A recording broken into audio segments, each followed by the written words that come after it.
Is that much better than I know. It's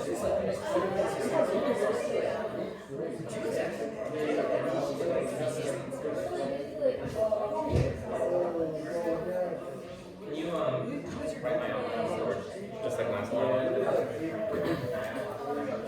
So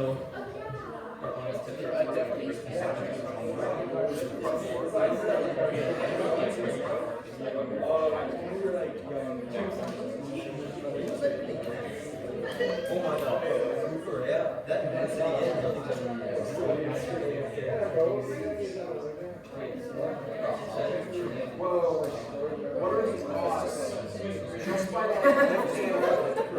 Dude, that's no problem. it's insane. There must be a game which intended that. Yes.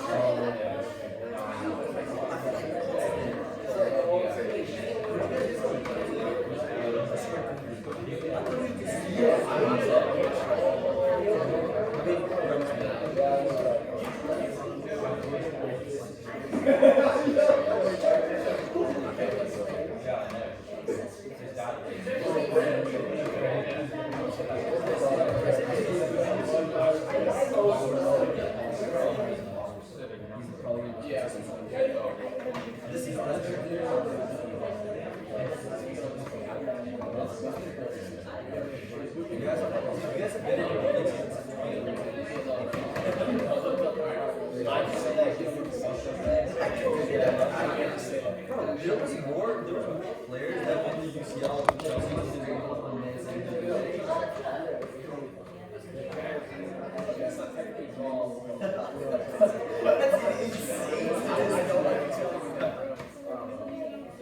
Dude, you know, I thought the biggest disappointment for me personally, Mason Mount and I think so much more.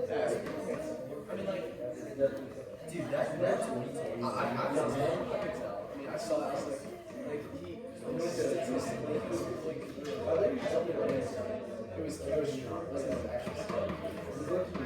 you guys saw Thiago Silva? You guys saw Thiago Silva?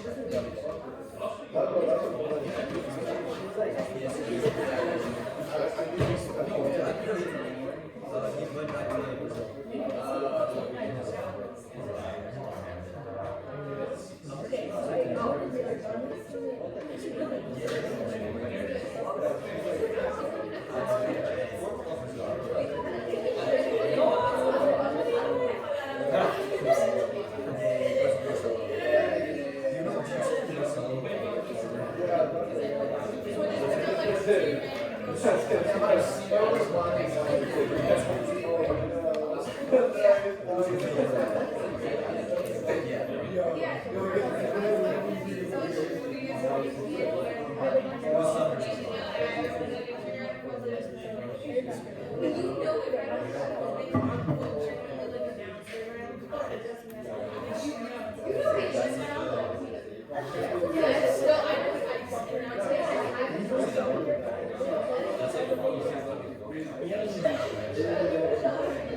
His numbers are plucked out of his, you know where.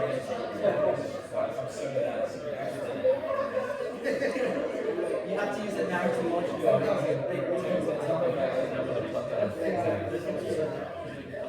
That was a joke for the rest of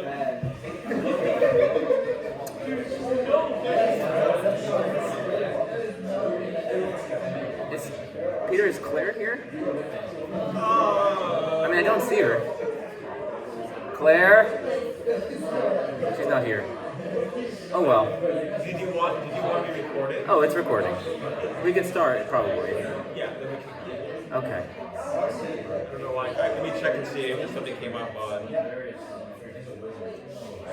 Just, if nothing did, then I'll just start. Yeah, I don't see anything about her. Okay.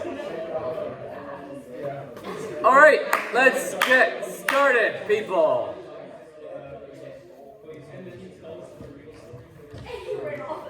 Alright. Okay. So, I'm going to be talking to you guys about how to make academic YouTube videos. So, a little bit about my authority to do that sort of thing. I've got a YouTube channel. See, as I said, I think at the opening ceremony, it's the objectively best YouTube channel that has ever existed. It's called Majesty of Reason.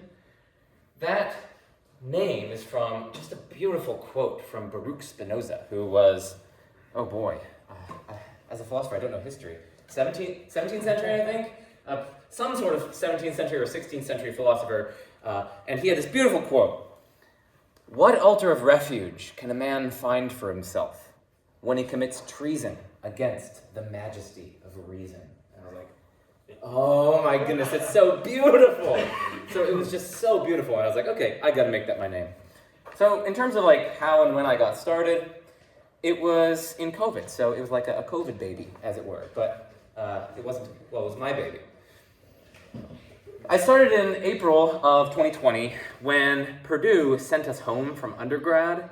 The professors were like, oh my goodness, there's a global pandemic. What are we going to do? So they just kind of said, go home and just finish this like one paper and we'll just call it a semester.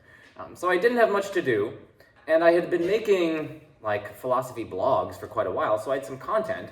And I'd always been interested in just putting my ideas out there, having them being open to public criticism, but also trying to convince other people of my views and try to seek the truth collaboratively with others. And so I was like, why not turn those blog posts into a YouTube channel as a basis? So I did it, and I invited different philosophers on to present their ideas, their arguments, have debates among them, and I also made lecture videos of my own. So that's a little bit about Majesty of Reason. I mean, the main topics I cover are, of course, philosophy, and specifically metaphysics, so things like the nature of time, the nature of causation, the nature of persons, personal identity that Amos mentioned last night.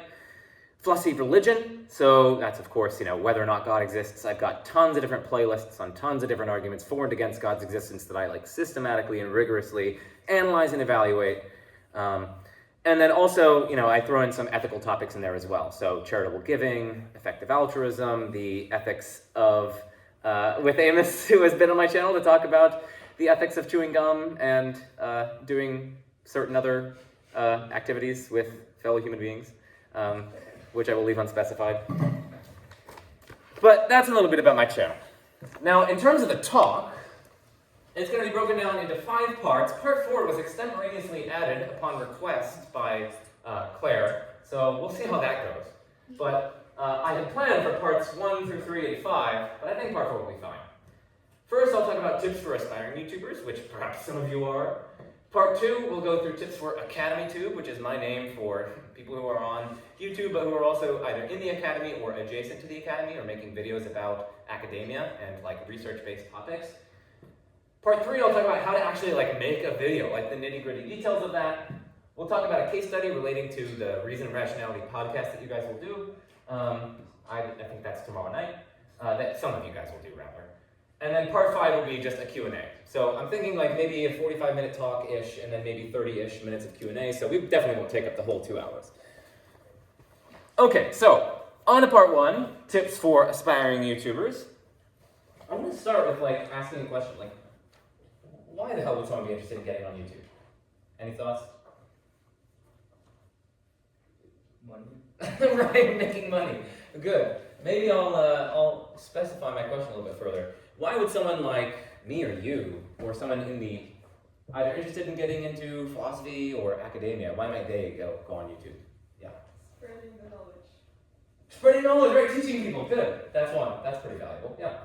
Aside from teaching people, like also making a name for yourself, like on your channel, like you talk with a lot of people who seem like, as much as I know, who seem like they're pretty prominent in their respective fields, and that's really cool. Making a name for yourself. Yeah.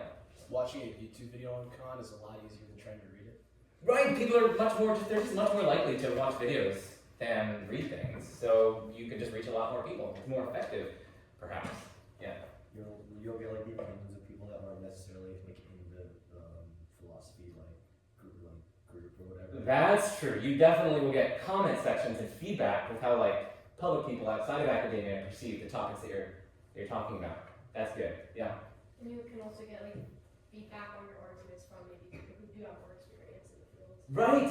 Philosophers like have commented on my videos, like Alan Rhoda, Andrew Moon, sometimes Taylor Sear. Like they watch my videos and sometimes comment on them. So that's pretty cool. I can actually get feedback on my arguments. It's almost like going to a conference, but for free.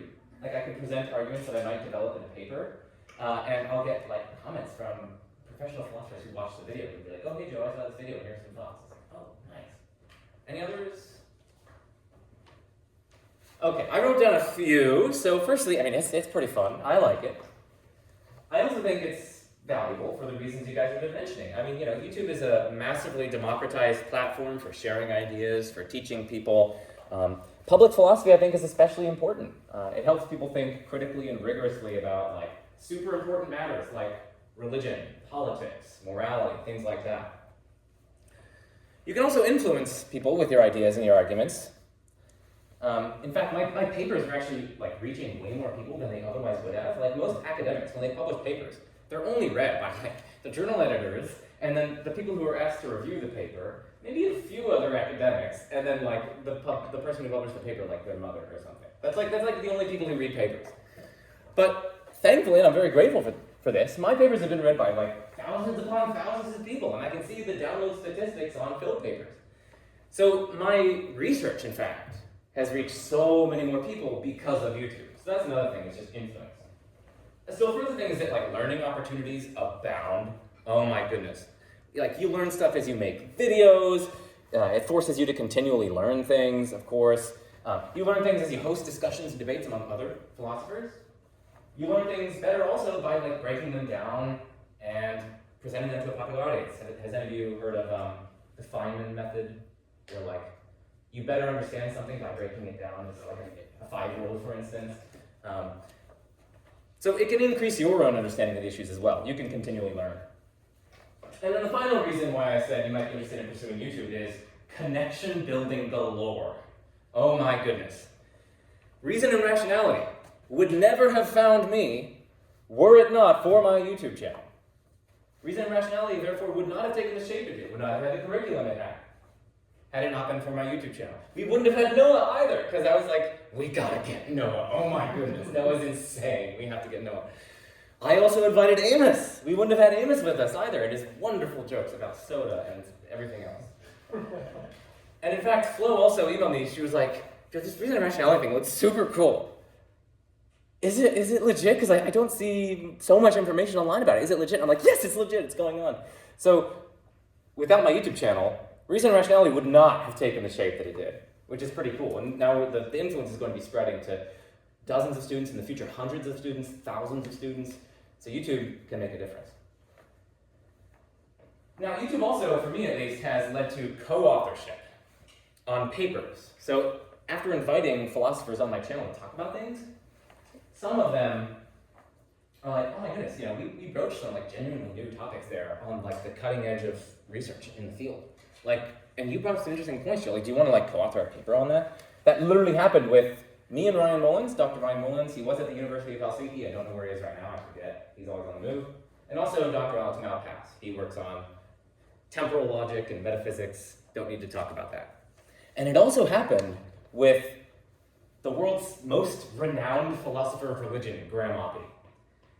I had invited him on my channel way back in probably 2020, and we just had a really great discussion. I told him that I was working on ontological arguments, which are arguments for God's existence that are from the armchair. You don't need to look at the world. These arguments purport to prove God's existence just by thinking about the concept of God. Graham Oppy would not have been aware that I was working on certain versions of these arguments, researching them rather, and he would not have been aware of that were it not for my YouTube channel. But also, he just wouldn't have been aware of my work had it not been for me inviting him onto my YouTube channel. And that, moreover, him becoming aware of my work led to him inviting me to co-author the Stanford Encyclopedia of Philosophy entry on ontological arguments. Like literally, that was sparked by my YouTube channel. That would not have happened if I didn't have a YouTube channel. So as I said, connection building galore. Majesty of Reason helped put my name out there as someone working on particular topics. Now I get like referee requests or requests to review papers on various topics because like it puts my name out there as a scholar working on particular things. I get requests to contribute to book chapters. My point is just that like there are ample reasons to do things like podcasts and YouTube videos and whatnot. In addition to being fun, in addition to helping people, it can help you build connections. So that's just some stuff about why you might be interested in making a YouTube channel or something like that, starting a blog, etc. Now I do have some tips for getting started. I do have like 9 tips that I want to share with you guys. So the first tip, don't worry what other people will think or say. Have any of you heard of the spotlight effect? What is it? It's like, Oh yeah. No, you start. you think that everybody's looking at you, but people are just minding their own business. Exactly. Yeah, do you want to add on that, Henry? So like, if like a group of people agree on one thing, then like you're more likely to agree on the same thing other than like the other opinion. Oh, I think that's another effect. You're right that that's like a studied psychological phenomenon, but I think the spotlight effect is more of what we heard in the first answer. But yeah, exactly. The spotlight effect, we sort of often walk through life thinking that like everyone's eyes are on us, and that everyone notices everything about us, but it's just not the case. Everyone else is absorbed in their own lives, and they're probably not thinking about us at all. So if you didn't recognize that you succumb to the spotlight effect and just recognize that like people don't care that much about what you're doing, let's be honest, that can help you get over the worry about what other people will say or think. So, like, if you think it's going to be embarrassing or scary or awkward to start a YouTube video or to start a YouTube channel, the chances are that, like, at least at the beginning, like, your friends and family, like, won't even really care all that much. So I think there should be, like, a low psychological barrier to entry for you guys. Second tip. Gear does not matter at the start, except for a microphone, okay?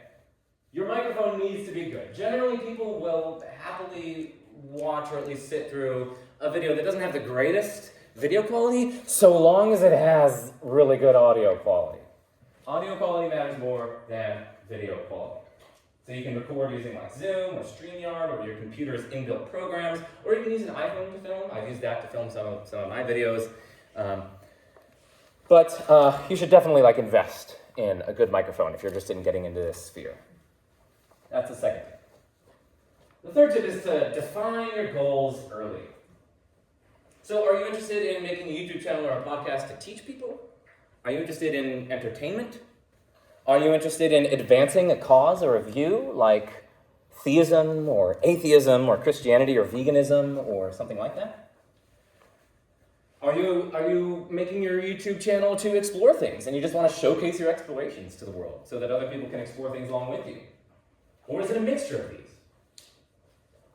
You should always kind of define your goals, or at least have that in mind before starting a YouTube channel. I mean, for me, it's probably a mixture. Some of my videos I'm trying to teach. Some of my videos I'm trying to advance my own cause or worldview, just trying to like, convince other people of something. Sometimes I'm just exploring an issue. And other times I'm trying to entertain. I do have a video where, like, there's like a 10-minute segment where I just like go on in a Bob Ross voice, and I like dressed up as Bob Ross, and I was doing Bayes bar diagrams, believe it or not, and I was applying them to a particular argument in the philosophy of religion. It's like, this is a happy little Bayes bar. And it was very fun. So I'm a bit of a mixture of all those in terms of my goals. And this bleeds very nicely into the fourth tip, which is to know your audience. That's just like insanely important.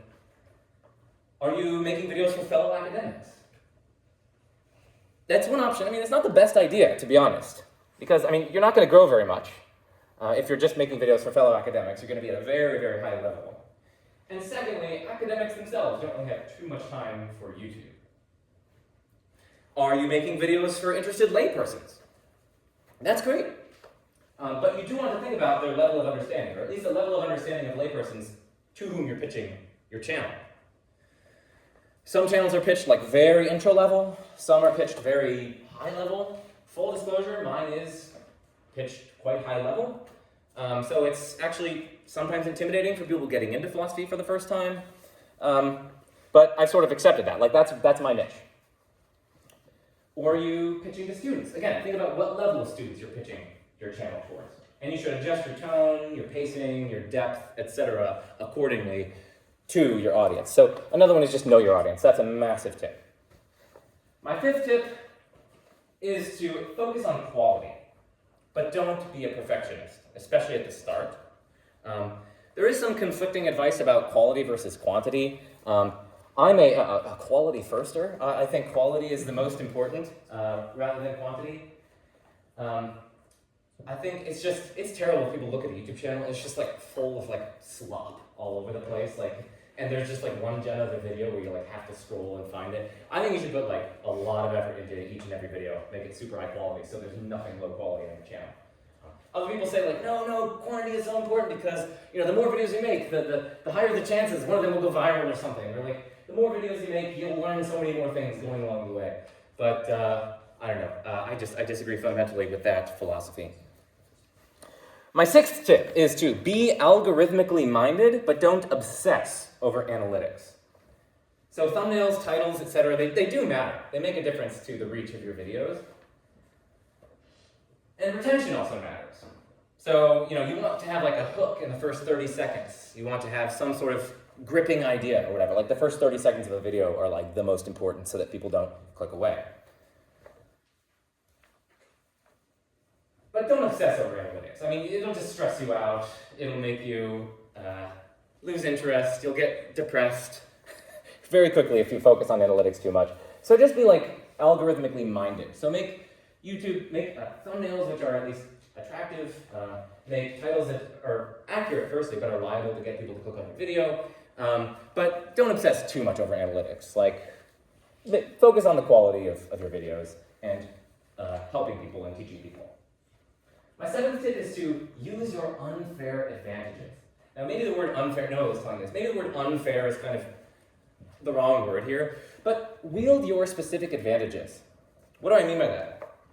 Well, think about the qualities that you have that other people can't compete with, and which you can use to propel your channel and make it so much better than other people's.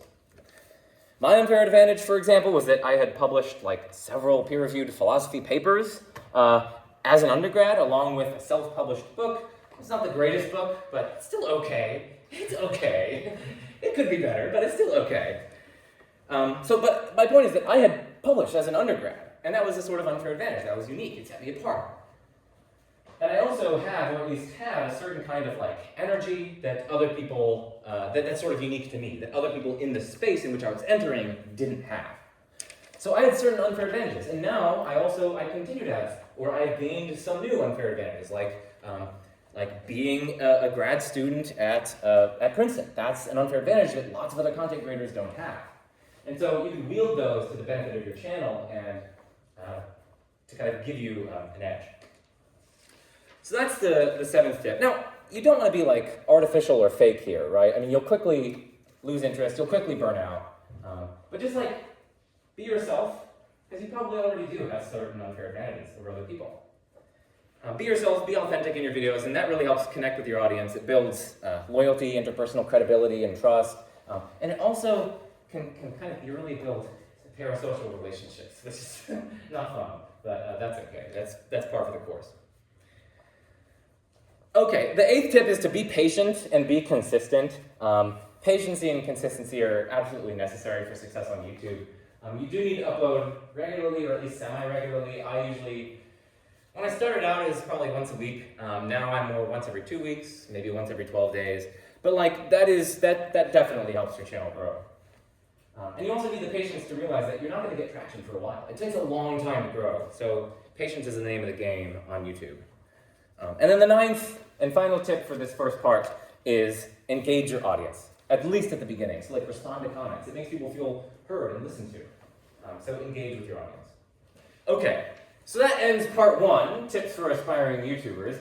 And now on to part 2, we are on tips for AcademyTube. So these are tips that are distinctive to the special sphere of YouTube where like people make academic videos. So the first tip here is to try to balance rigor and accessibility.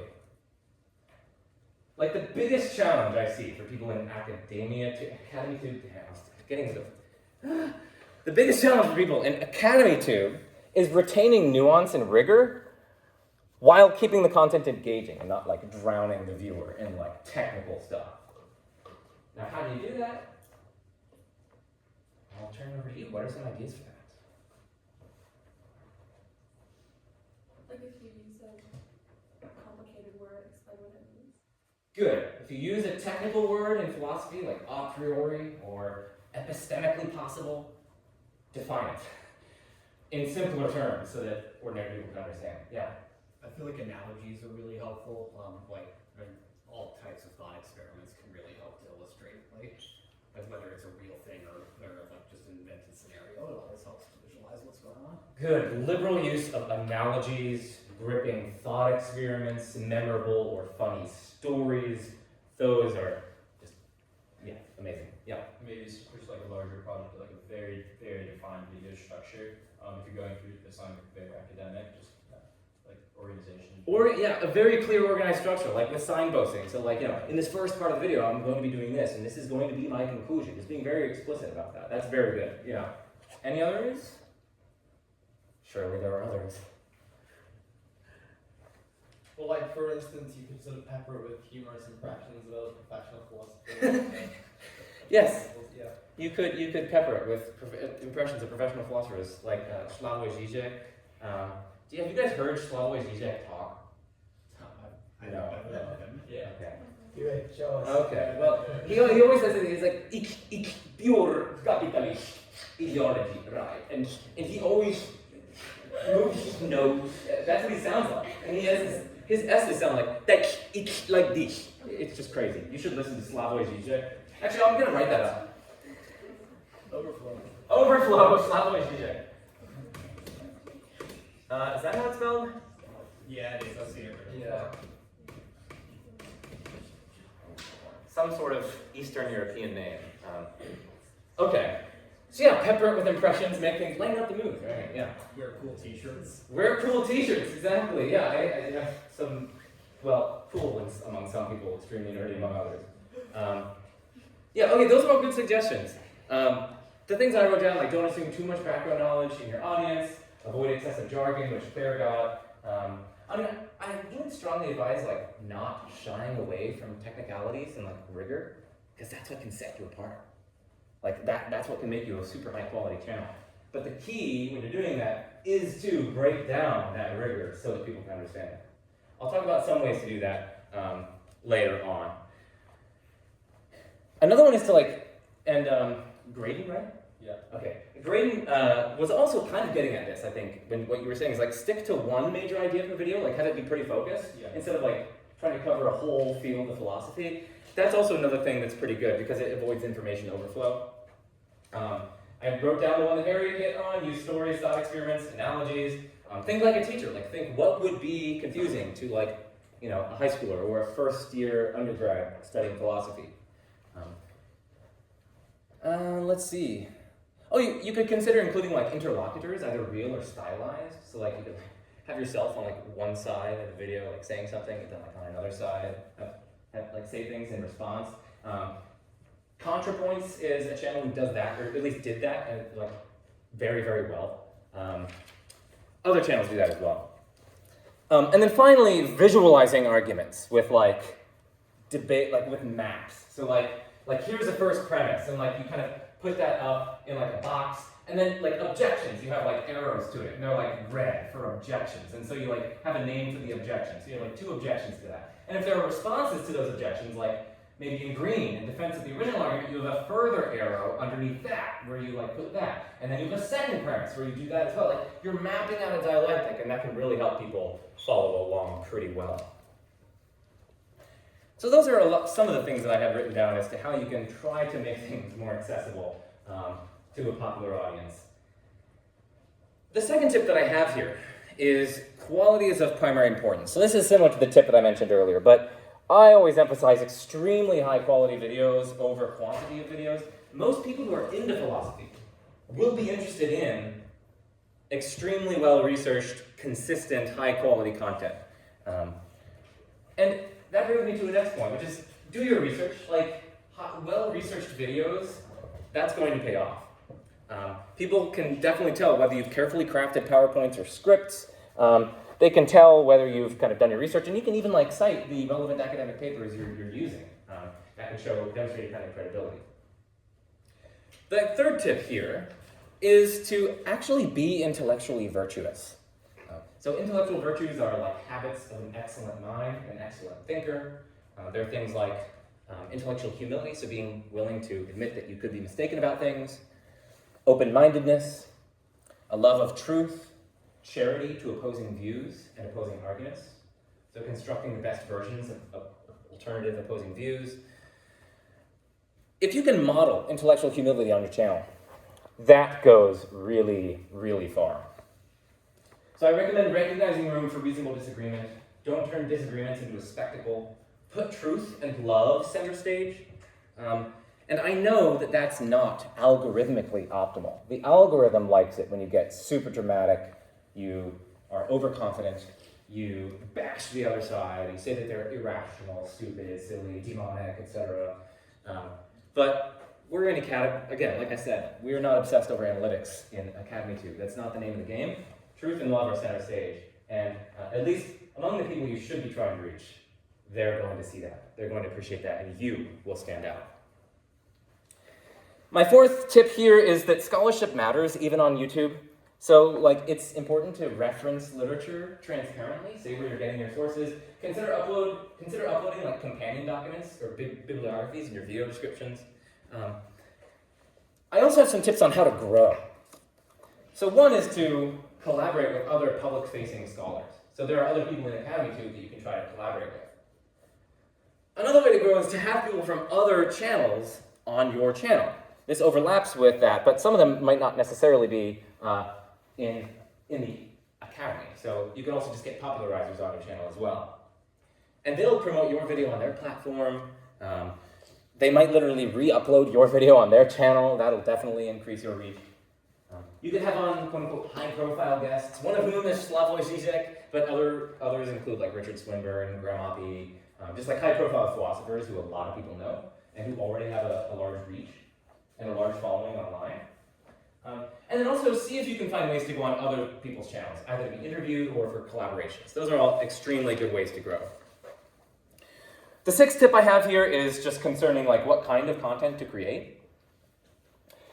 And this sort of depends on your goals, but at least for me, I generally recommend a mixture of lecture-style videos, discussions/debates among professional philosophers that you host, and response videos. Those are like the three musketeers of kinds of videos for AcademyTube. Lecture-style videos, discussions/debates that you host, or perhaps you participate in, and then finally, response videos. I mean, I can say that like discussions or debates, those are helpful because they like build connections, and your guests will usually share the video with their social circle. So they'll share it on Facebook or Twitter or whatever. Lecture-style videos are helpful because it gives you your own voice and your own platform, and it also establishes your credibility. It shows that like you know how to do and teach philosophy, and you're not just like the host dude who just like sits there and like, hey, what about this? What about that? And then finally, response videos are actually really good for the algorithm because the algorithm usually, when someone watches a video, the algorithm is like designed to at least bias towards putting out a response, like as the next recommendation, a response to that video that someone made. At least if you make the response video relatively close to the time that the original video was posted. And it's also awesome to bring in your own research or like touch on interesting topics that others aren't covering. You kind of want to provide something that others aren't providing. It's like carving out your niche. I mentioned this in the Princeton lecture that I gave on how to publish in philosophy. You want to kind of carve out a niche. It's very similar with YouTube. You want to try to find your niche, something that you are very good at, that you excel in relation to others at, and for which there is a kind of desire or need or market, as it were.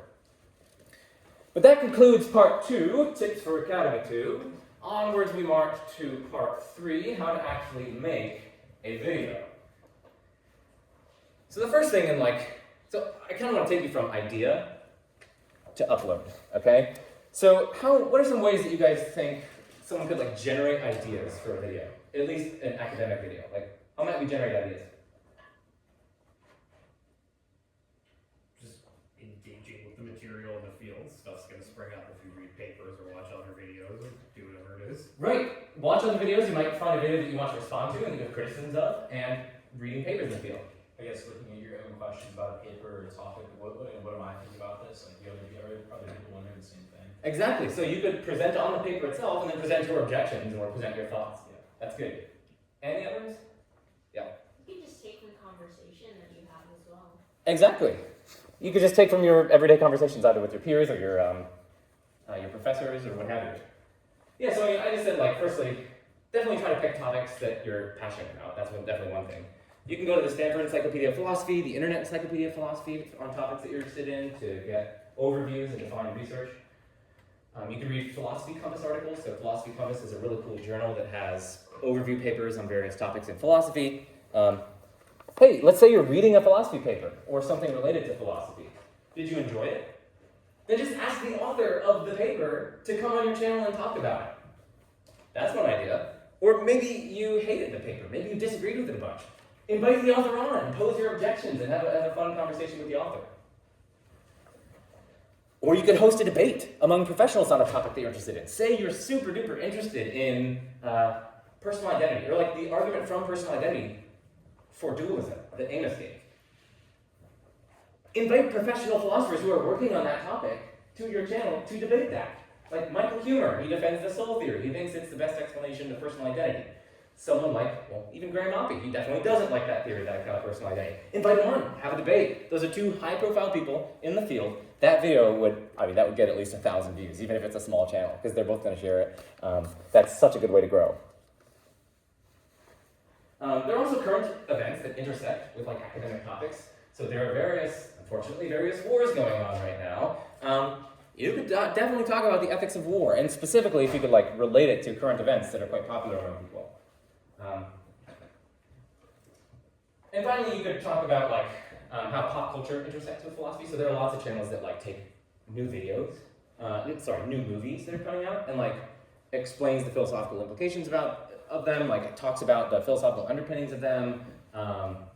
Lots of different Netflix shows also have philosophical undertones. And of course, look out for response videos, as I think someone mentioned. Responding to other people's YouTube videos is good. Okay, the next thing, in addition to generating ideas that you need to do, is you need to write a script, you need to make a PowerPoint, you need somehow to do the research for your videos. One thing that's important here is to write for the ear, not the eye. So read your scripts aloud and aim for conversational clarity. So you want it to sound good. You want it to sound like a conversation. That's much more engaging for the audience. Outline, of course, as you guys know who went to Princeton, one of the biggest things that I emphasized there was, in addition to having a mentor to help you write papers, make outlines. Outlines write the paper for you, outlines make the video for you, basically. You definitely want to align visuals, of course, with your spoken content. So if you're talking about the ethics of war, you probably don't want to have kittens on the screen the whole time. You might want to have explosions or something. Exploding kittens. Exploding kittens. Yes, that's a good one. It's a bad one. And then also, put jokes in, often lewd ones, or slightly offensive ones, but only slightly. You need to be careful here. So I will oftentimes say, at the end of my videos, smash that like button just like I smashed your mother last night. I'll say, turn on that little bell for notifications just like your mother is turned on by me. And such like. I genuinely say that at the end of my video. This is definitely reason and rationality appropriate. Yeah. He does this on his Majesty of Reason trademark videos, not Reason and Rationality. This is true. I said that insofar as I'm in the capacity of a majesty of reason person. No. Okay. The next thing I want to cover is recording. How to do that? Well, you definitely want to have like a cool intro and outro. You can edit with iMovie at the start. Later on, you can get like better editing materials. But iMovie is free. It's pretty easy to use. Use visuals. You can get like stock animations, on-screen graphics. You can develop also like a narrative or persona for your YouTube channel. Are you like the curious explainer? Are you like the rigorous critic? Are you the ironic commentator, kind of like Amos over here? And finally, you can just analyze AcademyTube creators that you admire. Like what works for them? What videos of theirs are the best? What aspects of their work can you kind of impute to your own? Uploading next. So, now that we've talked a little bit about recording, you can get, as you go on, as you make some money, perhaps get some patrons.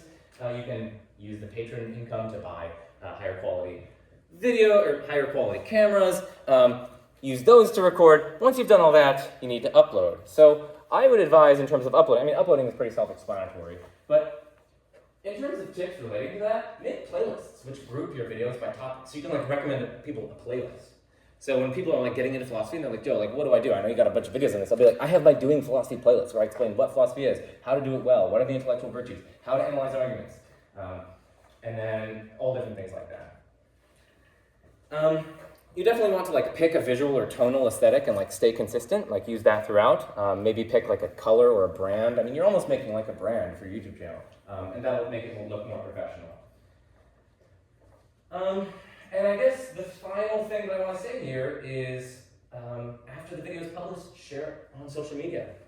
And maybe also share it with the scholars whose work is being cited or engaged with. People in academia love that, let's say a freshman in high school or even in college made a YouTube video on one of their papers.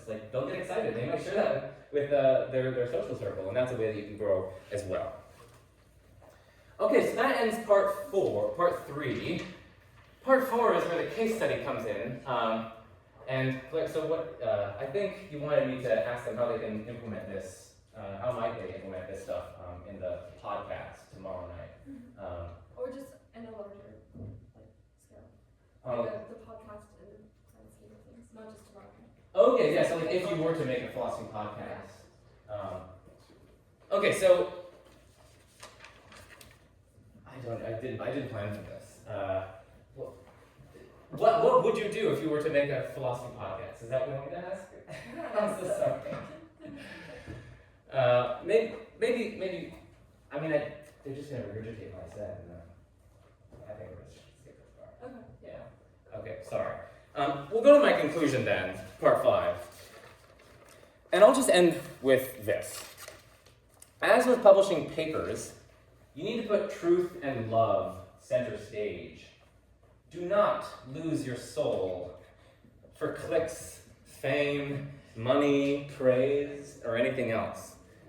Always be committed to making high-quality academic videos that actually serve people.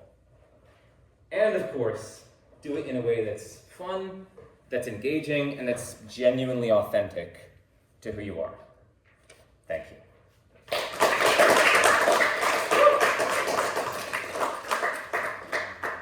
Okay, before we get to Q&A, I think, Claire, what Matthew wanted you to do was have you guys try to apply what I said to starting, let's say, a philosophy podcast of your own.